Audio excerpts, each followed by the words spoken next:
Now let's talk about the production. Tell us. I want to hear more about like the actual production of Let's Get This Party Started, because I know. Let's Get This Party Started was produced. The idea and everything came from me. But like I said, is there a different story behind it? Is that why? I see your smirk. That's why I'm asking you.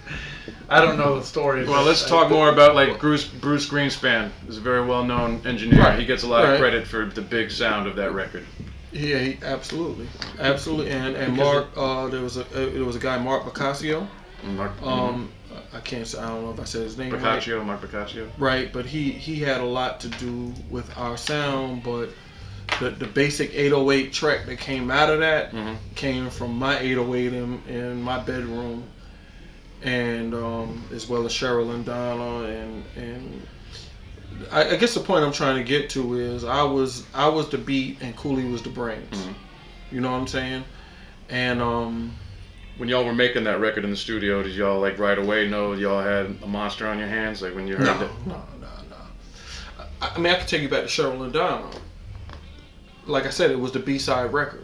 It was just something that we did based on the experience that we saw. So We Look Good was the A-side, and Let's Get This Party Started was the B-side? No. The good side, the A-side was Just Look and Listen. Oh, I'm sorry. I'm back at Let's Get the Party Started. No. I'm just talking about. I'm just taking a record for instance. Luke said, "Yo, man, if you guys come and rock the PAC-JAM, you got a deal." And Cooley said that.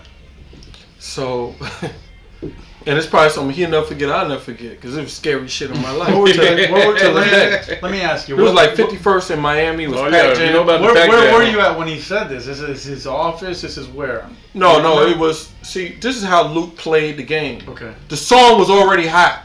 Okay. Because they've been playing it in the PAC-JAM for weeks. So he knew. We didn't know because we were out doing promo shows. But he knew. He was like, if you do the PAC-JAM, man, this is it. You're done.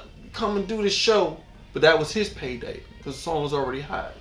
So when you got there, he knew that he was going to get paid because a lot of people were going to be there. He's already doing KJ and Cooley C doing Cheryl and Donna live at the PAC-JAM, blah, blah, blah. Shit is the venue's set. Right. You know, so now I walk in and I'm a technical person. So first thing I noticed, the speakers, all the speakers in the club were on the other side of the club. And the stage was on this side of the club. So you already know there's gonna be there's gonna be a delay coming back. So this is gonna be fucked up no matter how we slice it. No monitors. Yeah, no monitors, none of this shit. I already knew it was gonna be fucked up. And I said this is gonna be fucked up. There's no way around it. But the bass in Cheryl and Donna is so motherfucking heavy and loud at the time, it didn't even matter. Right. You know what I mean? So we end the song and nobody booed. You know what I mean? And all I remember, Cooley just thought like Cooley looked at that shit like we won a Grammy. Cause to us, I mean, that's the pressure at the time that we were under. You know what I mean? Like, to a lot of people, it's not a big deal. But to us, that was like winning a Grammy. Because Luke had us so motherfucking scared to go on the PAC-JAM. He was like, they boo everybody. And it's PAC-JAM, too, which is one of the biggest clubs back then. It was the biggest. It was the biggest. Where the ghetto-style DJs, where it all came out of. It was the biggest. It was, to us, it was like going to Apollo and rocking Apollo. Exactly. That's the exact equivalent. So what happened after that? I mean, he told you if you rocked that, did you guys rock it in his standards or what?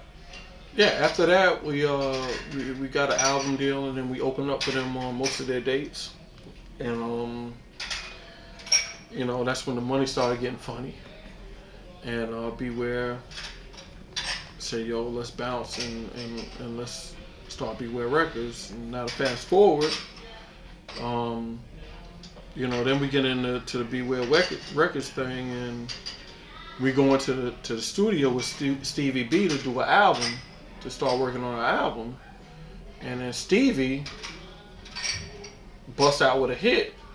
He had Part of Your Body, and he went on the road. You know, he's doing motherfucking Disney World and Grad Night and American Bandstand and all that shit. He had the studio shut down.